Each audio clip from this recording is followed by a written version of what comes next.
नमस्कार दर्शकों। सो मेरा नाम अंकित गुप्ता है एंड ये मेरा सिक्स्थ वीडियो होगा।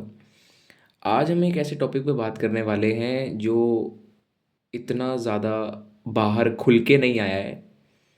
दो आपने वो न्यूज़पेपर्स में या कुछ टीवी चैनल्स में न्यूज़ टीवी चैनल्स में देखा होगा, पर शायद इस चीज़ पे इतनी ज़्यादा बात या इतनी ज़्यादा क्यूरियोसिटी मैंने लोगों में देखी नहीं है कि लोग अपने पॉइंट्स रख रहे हों या लोगों में कोई रुझान हो कि मैं इस चीज़ में और डीप डाइव करूं, मैं जानूं कि ये कितनी सच है या इसमें कितना ट्रुथ आपको देखने को मिलेगा। तो जो मेरा टॉपिक है वो है जुडिशरी में करप्शन, करप्शन इन जुडिशरी। अभी ये काफ़ी हॉट टॉपिक चल रहा है एंड इस पे काफ़ी डिबेट्स, वार्तालाप हो रहा है, क्योंकि इंडियन एक्सप्रेस जो है न्यूज़पेपर, उसमें एक रिपोर्ट में उन्होंने एक रिपोर्ट छापा था जिसमें ये बताया गया कि क्लास एट्थ की जो एक बुक निकली है पॉलिटिकल साइंस की, उसमें एक टॉपिक आया है जो जुडिशरी का वो एक चैप्टर था, उसमें वो करप्शन इन द जुडिशरी नामक एक सब टॉपिक आया है, जिसको जिसमें हम ये देखेंगे कि क्या है, बुक का नाम क्या है, क्या क्या उसमें आया है एंड क्या आना चाहिए, और कौन कौन से पॉइंट्स जो है वो उसमें बोले गए हैं। उसमें स्टेटमेंट्स, एक सीजीआई एक नामक सीजीआई के स्टेटमेंट का जिक्र हुआ है एंड उसमें कुछ तथ्य भी हैं, कुछ फैक्ट्स एंड फिगर्स भी हैं जो अपन बात करेंगे। तो क्लास एट्थ की एक बुक है जो अभी 2026 में निकली थी, अपनी 23 फरवरी को। पॉलिटिकल साइंस की वो बुक है और उसका नाम है exploring society India and beyond part two. Part one जो थी वो 2025 में निकल चुकी थी, जून जुलाई के आसपास। मतलब निकलना तो ये पार्ट टू को भी पहले ही था, पर पार्ट टू निकली अब। ये क्यों निकल रही है, रिवाइज क्यों हो रही है? जो एनईपी है, अपना नेशनल एजुकेशन पॉलिसी 2020 का, उसके अंतर्गत ये रिवीजन चल रहा है। कुछ चीज़ें रिवाइज हो रही है, कुछ चीज़ें ऐड ऑन हो रही है, कुछ चीज़ें रिमूव हो रही है उसके दौरान। ठीक है।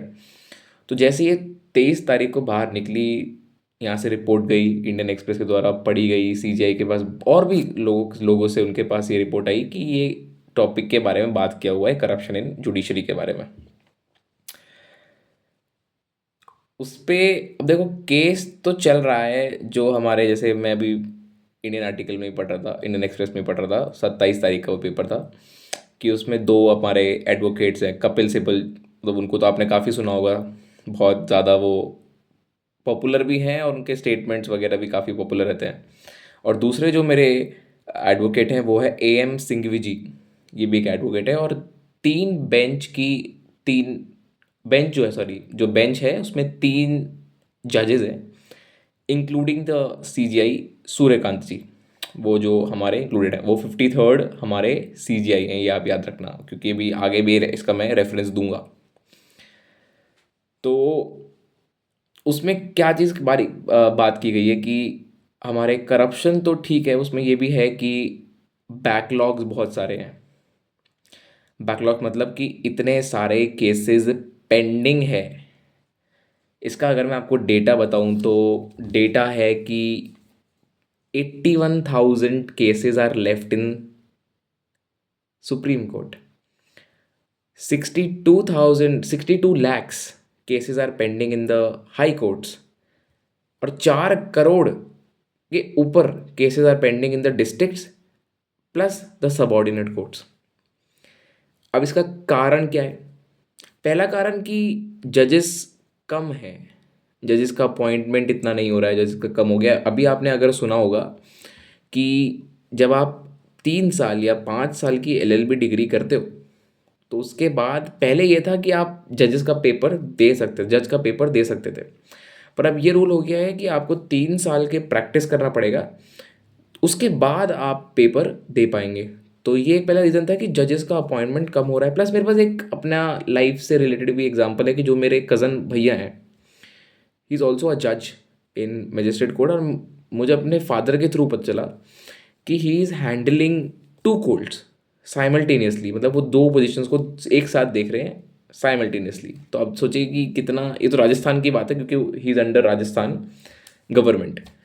तो बाकी स्टेट्स में या बाकी सिटीज़ में यहाँ पे आसपास क्या हाल होता होगा।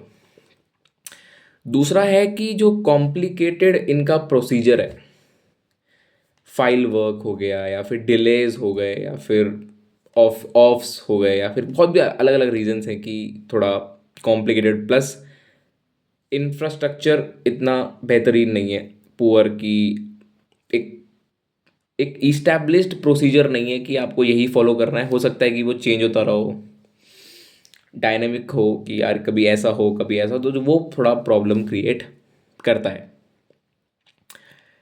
अगर मैं कंटेंट की बात करूं तो कंटेंट ये था कि अब ये करप्शन तो है, देखो ये तो पता है, तो पर इसके लिए चीज़ें क्यों हैं, ऐसा क्यों है हो रहा है। और ऐसा भी नहीं है कि ये चीज़ें बाहर नहीं आती है या कभी कभार ही बाहर आती हैं, बहुत बार आती हैं, उसका भी डेटा है, मैं बताऊंगा आपको। तो ये है कि जो एक इंटरनल मैकेनिज़्म है हमारे सुप्रीम कोर्ट के अंदर, जो ये देखता है जो शिकायतें दर्ज होती हैं बाय द पीपल या by any person in the CGI office, वो इंक्वायरी लेवल तक बैठती है कि नहीं, वो जाती है कि नहीं, और जाती भी है तो फिर उसके बाद क्या होता है, क्या उसको कोई उस पर एक्शन लिया गया कि नहीं, वो सब चीज़ें हैं कि वो जेन्युइनली हैं कि नहीं। अब इसमें यह है, एक और चीज़ पे बात की गई थी कि एक इस्टेब्लिश्ड प्रोसीजर होना चाहिए जो ये देखे कि भैया जो हम कंप्लेंट कर रहे हैं, इंक्वायरी कर रहे हैं, मतलब जो हम कंप्लेंट डाल रहे हैं, वो एक तो सही जगह पहुँचे, सही आदमियों के पास पहुँचे, प्लस उसका जो रिमार्क है वो भी पता लगे कि यार इस पे एक्शन कितना हुआ या कहाँ तक पहुँचा। जैसे अपन जब कोई ऑर्डर करते हैं अमेज़ॉन वगैरह पे, ई कॉमर्स वेबसाइट पे, तो हम ट्रैक करते हैं ना अपना ऑर्डर की इसका स्टेटस क्या है। ऐसा चीज़ें होनी चाहिए, ठीक है। इसमें डेटा और है कि इसके अंतर्गत 1600 कंप्लेंट्स की गई हैं 2017 से 2021 में। 2016 से 2021 तक, 21 में 1600 कंप्लेंट्स। अब उनका क्या हुआ, कहाँ तक पहुँची, कौन सी कहाँ तक पहुँची, तो इसका डेटा नहीं है, ठीक है। और हम बात करें तो हाँ, इसमें एक सूर्यकांत, इसमें जिक्र, मतलब जो टेक्स्ट बुक में डेटा जो कंटेंट था उसमें जिक्र ये किया गया था कि जो मैंने आपको बताया कि करप्शन है, क्यों है, क्या रीजंस हैं, केसेस कितने पेंडिंग है, प्लस आखिरी में उन्होंने ये भी बताया, उन्होंने मतलब रेफरेंस दिया कि जो हमारे सीजीआई थे, B R Gavai, 52nd CJI, उनका स्टेटमेंट भी उन्होंने उसमें इन्वर्टेड कॉमर्स में लिखा कि करप्शन तो है और उसको देखना भी हमारी ही जिम्मेदारी है, एक मैकेनिज्म बनाना भी हमारी ही जिम्मेदारी है। तो वो स्टेटमेंट कोट किया हुआ था। तो मेरा ये मानना है कि इस टॉपिक पे या इस चीज़ पे कितना बात हुई है, प्लस जो अभी केस चल रहा है उसमें तो सीजीआई जो है हमारे सूर्यकांत जी, उन्होंने तो बहुत ज़्यादा लताड़ा है, मतलब कि एनसीईआरटीज, इवन जो हमारे एग्जीक्यूटिव ब्रांच में है, उनको ये बोला है कि ये एक तरह से सेलेक्टिव डिमीनिंग चीज़ें हैं जो ये सब बोली जा रही हैं against the judiciary, against like all levels of judiciary मैं बात कर रहा हूँ, ना केवल मैं सुप्रीम कोर्ट की बात कर रहा हूँ, I am talking about all level, supreme court हो चाहे हाई कोर्ट हो चाहे डिस्ट्रिक्ट एंड सबऑर्डिनेट कोर्ट्स हो, एवरीवन। अपने जो पॉइंट ऑफ व्यूज में मैं आखिरी में रखता हूँ, उससे पहले मैं एक आर्टिकल और पढ़ता हूँ जो 27 तारीख को आया था। अब ये जो आर्टिकल है ये लिखा गया है प्रशांत भूषण जी द्वारा, और ये खुद एक एडवोकेट हैं सुप्रीम कोर्ट में। तो इनका आर्टिकल मैं देता हूँ कि इन्होंने क्या क्या तर्क रखा है। इन्होंने ये बोला है कि जुडिशरी में जो आप चैलेंजेस फेस करते हो, वो मतलब ज़रूरी नहीं है कि आप ऐसे सोच रहे हो करप्शन की, पैसों का करप्शन, पैसा दे दिया और लाइक केस हमारे अगेंस्ट, हमारे मतलब हमारे लिए हो गया, मतलब कि हमारे अगेंस्ट नहीं है वो अब। उसमें और भी चीज़ें हैं जो एज अ करप्शन ही आप मान सकते हो, जैसे कि nature and quality of judicial appointments कैसे होते हैं, इंडिपेंडेंस ऑफ द जुडिशरी। अब इंडिपेंडेंस का भी यार बहुत चीज़ें हैं जो मैं बात कर सकता हूँ, पर वो अभी आई थिंक किसी और वीडियो में बात करेंगे कि कितने ही गवर्नमेंट इंस्टीट्यूशंस हैं, कितने ही थिंक टैंक्स हैं, या कितने ही गवर्निंग बॉडीज़ हैं जो होनी तो ट्रांसपेरेंट चाहिए, जो होनी तो बिल्कुल सही निष्ठा से काम करने वाली, अपने निर्णय इंडिपेंडेंट लेने वाली, पर वो ऐसी नहीं है। और one of the example NGT है, जो मैंने अभी कुछ दिन पहले उसके बारे में आर्टिकल पढ़ा। चाहे वो एनजीटी हुआ, अभी तो आप राहुल गांधी जी को सुनते होंगे तो वो सीईसी को ही बोलते हैं कि भैया इलेक्शन कमिश्नर भी कुछ है। तो मैं कुछ नहीं टिप्पणी दूंगा क्योंकि मैंने इस टॉपिक के बारे में इतना ज़्यादा घनिष्ठता से मैंने कोई पढ़ा नहीं है, पढ़ा भी हो तो शायद काफ़ी समय हो चुका है। पर मैं बताता हूँ कि बहुत चीज़ें आती रहती हैं कि इनकी ट्रांसपेरेंसी पे सवाल उठते रहते हैं। एनजीटी भी तो मैंने अभी बहुत सुंदर आर्टिकल पढ़ा, उसमें बहुत फैक्ट्स के साथ बता रखा था कि मतलब एग्जीक्यूटिव का उनमें मिक्सअप है, चीज़ें इंडिपेंडेंट नहीं है, सबके पॉइंट ऑफ व्यूज़ रखे जाते हैं वहाँ पे। अब जैसे इनका मैं, चलो आगे बढ़ते हैं इसमें। इन्होंने एक डेटा शेयर किया हुआ है कि 2007 की ग्लोबल करप्शन रिपोर्ट में ये बताया गया है कि 77% of the people surveyed in India describe the judicial system as corrupt. 77 बहुत ही बड़ा नंबर है, बहुत ही सब्सटैंशियल नंबर है। ठीक है, इसके बाद देखो क्या हुआ है कि एक और पॉइंट उन्होंने बताया है कि there exist no independent mechanism for the investigation of complaints against जजेस ऑफ द हायर जुडिशरी। जो एक अपर आपको पता हो या नहीं भी पता हो तो मैं बता देता हूँ कि आप इम्पीचमेंट चला सकते हो उस व्यक्ति जो जज है, या फिर एक जज, या फिर हाँ लॉयर एडवोकेट जो भी है, उसके अगेंस्ट पार्लियामेंट में। जैसे अगर आपने सुना हो तो इलाहाबाद हाई कोर्ट के एक जज हुआ करते हैं यशवंत सिंह, अगर आपने सुना हो, इलाहाबाद के थे हाई कोर्ट में। तो उनके घर से, दिल्ली के घर से जले हुए पैसे मिले थे, तो उनके अगेंस्ट इम्पीचमेंट मोशन लाया गया था एंड उनके अगेंस्ट कमेटी बिठाई गई थी। कमेटी की शायद मुझे अभी आइडिया नहीं है कि इंक्वायरी कहाँ तक पहुँची है, पर उनका इम्पीचमेंट जल्द होना है, वो हो जाएगा मुझे लगता है, क्योंकि पैसे मिलना मतलब करप्ट तो है। ठीक है, तो इम्पीचमेंट में क्या होता है कि जैसे अगर आप लोकसभा में इम्पीचमेंट मोशन ला रहे हैं, मोशन क्या है, किसी चीज़ को, ये एक तरह से किसी चीज़ को अगर आपको लाना है, कोई बड़ा स्टेप लेना है, उससे पहले ये छोटी चीज़ होती है कि यार अगर आपको कोई चीज़ रिमूव करनी है या कोई चीज़ आपको बड़े टॉपिक पे बात करनी है तो आपको कुछ व्यक्तियों का साथ चाहिए, वैसे ही होता है। से कुछ सिग्नेटरीज होते हैं, मतलब जो साइन वाइन करते हैं कि हाँ भाई इस टॉपिक को बढ़ाया जाए, लिया जाए। तो लोकसभा में अगर आप ये मोशन लाते हैं तो आपको 100 जनों का साथ चाहिए। अगर आप राज्यसभा में लाते हैं तो आपको 50 जनों का साथ चाहिए। ठीक है, उसके बाद फिर गठन होता है कमिटीज़ का, कमेटी बनती है, इंक्वायरी बैठती है।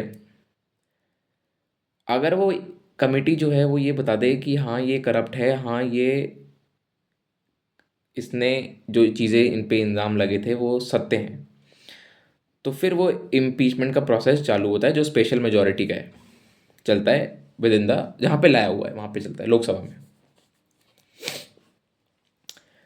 पर इसके अलावा, पर इसमें भी ये चीज़ है कि इसमें पूरा का पूरा जो मत है, पूरा का पूरा जो हाथ है, वो पॉलिटिकल पार्टीज में आपको चला जाता है। मतलब मेरिट के बेसिस पे आपको देखने को नहीं मिलेगा कि इसमें, मतलब मैं वो बोलना चाह रहे हैं कि आप आखिर में तो इम्पीचमेंट कराने वाले हो पॉलिटिकल पार्टीज के जो व्यक्ति हैं, रिप्रेजेंटेटिव हैं, उनके हाथों से। तो ये चीज़ क्या ठीक है कि नहीं? चलो भाई, कॉन्स्टिट्यूशन में लिखा है तो ऑब्वियसली होगी कुछ सोच के, पर इसके अलावा कुछ भी होना चाहिए कि नहीं होना चाहिए भाई, सुप्रीम कोर्ट में या फिर हाई कोर्ट में? देखो है तो सही, इसमें एक डेटा शेयर किया हुआ है कि सीजीआई के पास जो कंप्लेंट आई थी, जिसके बारे में मैंने पहले ही बात किया हुआ था, सीजीआई के पास जो कंप्लेंट आई हुई थी, ये मतलब एक स्टार्ड क्वेश्चन होता है लोकसभा में, जब आप करो, जब डिफरेंट डिफरेंट सेक्शंस पे आप बात करोगे तो स्टार्ड, जीरो आर, अनस्टार्ड क्वेश्चंस, इन पे चीज़ें ही आती हैं, क्वेश्चंस आते हैं, उन पे बताना होता है सामने वाली पार्टी को, रूलिंग पार्टी को। वो सवाल पूछती है अपोजिशन वाले या दूसरी पार्टी वाले, ठीक है। तो इसमें ये क्वेश्चन था, स्टार्ड क्वेश्चन में ये था कि कितने केसेस आए हैं एक सीनियर लेवल के जज पे, मतलब जज of a like higher judiciary, चाहे सुप्रीम कोर्ट हो, हाई कोर्ट हो। तो उसमें डेटा आया हुआ है जो 13 फरवरी तक डेटा है, इसी तरह 2026 तक की, 8,630 complaints were received in the office of the chief justice of India against sitting जजेस ड्यूरिंग द लास्ट 10 ईयर्स। 8,630, बहुत ज़्यादा है।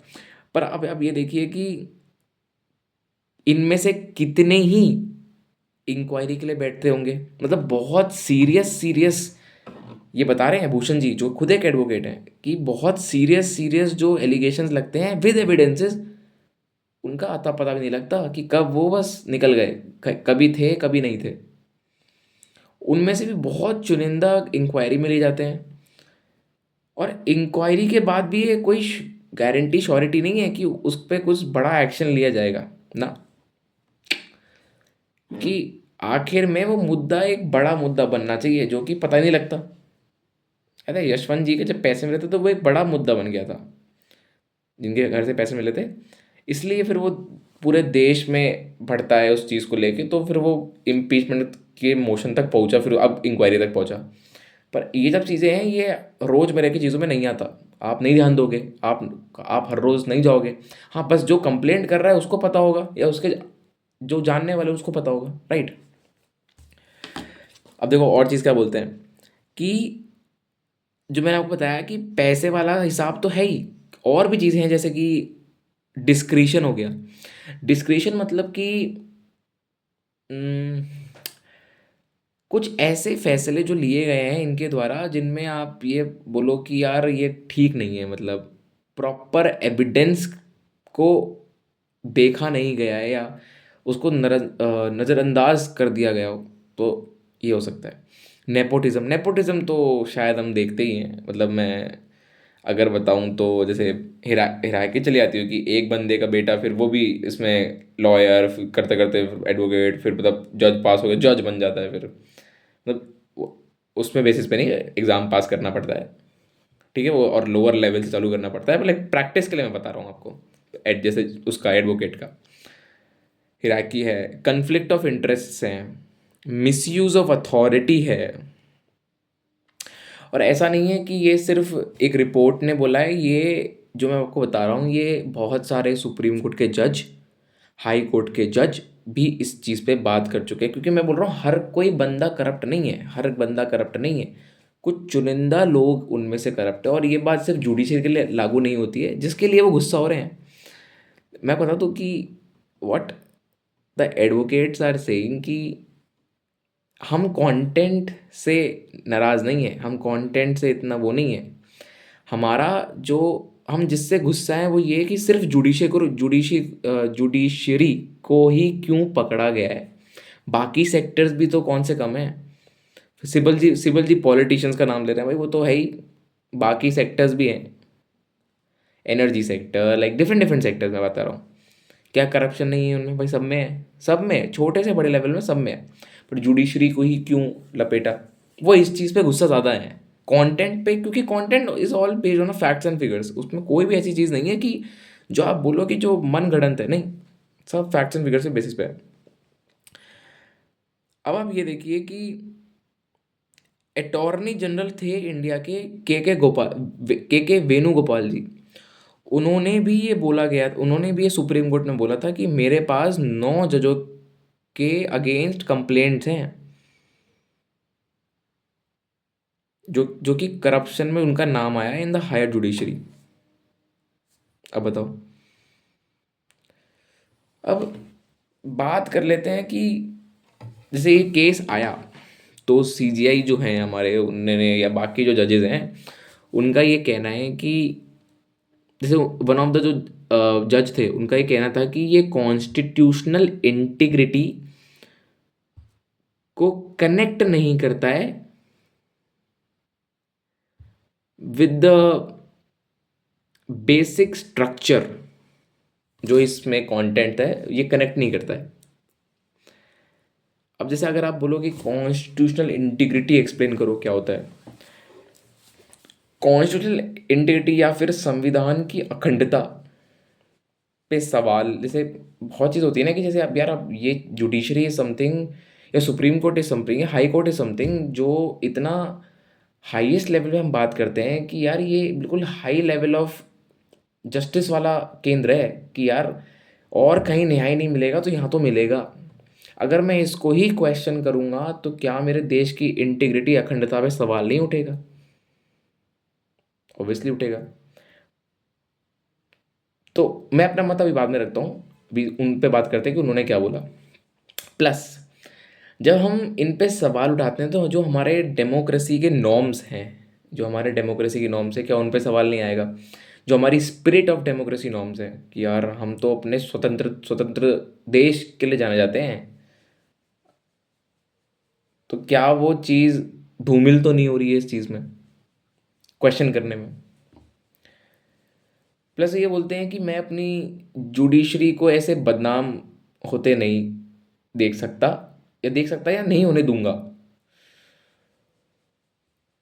अब चलो मैं अपना बताता हूँ मेरे को क्या पॉइंट है कि मेरा ये है कि देखो यार उनकी भी बात सही है कि जब हम किसी बड़े इंस्टीट्यूशन पे सवाल उठाते हैं या ऐसी चीज़ पे सवाल उठाते हैं जो यार हमारे देश के लिए बहुत बड़ी चीज़ है, चाहे वो आर्मी हो गई, चाहे वो जुडिशरी हो गई, चाहे वो कोई इंस्टीट्यूशन हो गया बड़ा, जैसे अभी जो हमारा इलेक्शन कमीशन है उस पर सवाल हो गया, तो अखंडता पे सवाल तो होता है, पर इसका मतलब क्या ये है कि कभी हम सवाल उठा ही नहीं पाएंगे पब्लिकली? पब्लिकली क्या हमें सवाल उठाना नहीं चाहिए? मेरे हिसाब से उठाना चाहिए, क्योंकि फिर अगर वो पब्लिकली नहीं उठाएंगे ना तो फिर वो लोगों के बीच में इतना नहीं आ पाएगा, क्योंकि लोग ध्यान नहीं देते हैं। लोगों को वही ध्यान में आता है जो टीवी में चल रहा होता है, या जो कोई ऐसी न्यूज़ जो बहुत ज़्यादा फट के बाहर आई है, कोई ऐसी चीज़ जो किसी ने कंप्लेंट कर दी है बहुत ही एक कोने में किसी व्यक्ति ने, उस बारे में कोई नहीं सोचने वाला। ठीक है, तो अगर आप सोचें कि कंप्लेंट नहीं करेंगे या करेंगे तो फ़र्क उससे पड़ता है कि आप पब्लिकली क्या बोल रहे हैं। मेरा मानना ये है।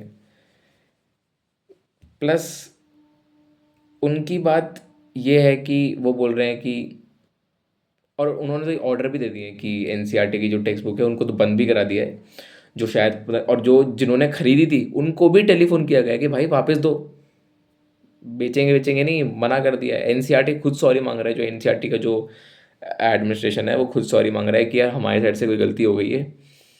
मतलब कुछ हम, मतलब हमारा कोई कोई प्री डिटरमाइंड ये वो नहीं था कि हम आपको डिमीन करने की कोशिश कर रहे हैं। ठीक है, पर मेरा मेरा ये है कि ऐसी चीज़ें बाहर आनी चाहिए। जो इतने बड़े जो देश को संभालते हैं भाई, उनके उनके अगेंस्ट अगर बिल्कुल ही, मतलब कोई भी ऐसा वो नहीं है जहाँ पे आपको पूरा सत्य दिखाई देगा यार बिल्कुल प्योर। कुछ चीज़ें होती हैं जो उसको डिमीन करने, मतलब एक्चुअल में होती है, जब तक वो पब्लिकली ना आ जाए तो वो चीज़ें बाहर आनी चाहिए, हमें सवाल उठाने चाहिए। और सवाल उठाएंगे ना तभी सतर्कता आएगी, वहाँ पे भी चीज़ें फास्ट चलेंगी। वो प्रोसीजर जो आप बता रहे हैं वो प्रोसीजर तेज चलेगा। एक और चीज़ जिस पे बात होनी चाहिए कि ऐसा नहीं है कि एनसीईआरटी ने सिर्फ डीमीन वाला कंटेंट ही डाला है। एनसीईआरटी ने ये भी डाला है कि ऐसा नहीं है कि यार ये सिर्फ मतलब करप्शन ही करप्शन है। भाई चीज़ें चल रही हैं, अच्छी चल रही हैं, कि उसमें काम चल रहा है, हम टेक्नोलॉजी को बहुत ही स्विफ्ट तरीके से यूज़ ला रहे हैं, इंटीग्रेट कर रहे हैं अपने जुडिशरी में। हम देख रहे हैं कि हमारे जो एक्शंस हैं, हमारे जो स्टेटमेंट्स हैं वो डिसाइसिव हो, कोई पार्शियल उसमें हमें देखने को ना मिले। और ट्रांसपेरेंसी होनी चाहिए कि जो भी हम एविडेंस दे रहे हैं, ट्रांसपेरेंसी मतलब जो भी हम कंप्लेंट करें उसके हमें टाइम फ्रेम के साथ ट्रैकिंग करने को मिले, एक अच्छा इंटरनल मैकेनिज्म हमारा स्ट्रांग हो कि हम देखें कि हमारा केस कहाँ तक पहुँचा है कहाँ तक नहीं। तो आपको जो समझ आता है इस सब चीज़ें जो मैंने बताई, अगर आप इसके बारे में पहले पढ़ें, मेरी बातों पे भी अगर आपको विश्वास ना हो तो पहले पढ़ें और फिर आएँ। अगर आपको लगता है कि आपके पॉइंट ऑफ व्यूज़ अलग हैं तो आइए कमेंट सेक्शन में आप अपने ज़रूर व्यूज़ रखिए। Thank you.